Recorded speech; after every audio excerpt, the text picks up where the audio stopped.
In front of me is Samsung Galaxy Tab S7 Plus, and let me show you how to change the date and time in this device.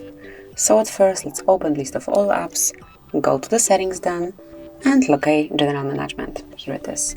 Now just click on date and time right here.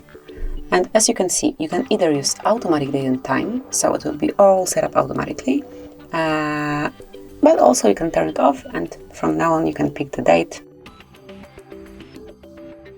and time manually by yourself. So just like this, you can set it up. Then you can do the same thing with time zone, so smoothly turn off it to set it manually. So at first you need to select the region. You can either enter it manually or scroll the list down and pick the one that you would like to apply. I will pick Finland, so there's no more than one time zone, that's why it has been already applied, and that's it. Finally, you can also personalize the format of your clock, so you can use either 24-hour format clock, just like this, or 12-hour format clock. And this is it. This is how you can customize date and time in this tab.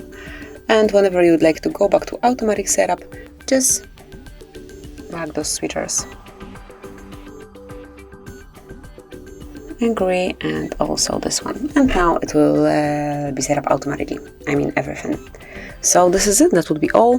Thank you for watching. Please subscribe our channel and leave the thumbs up.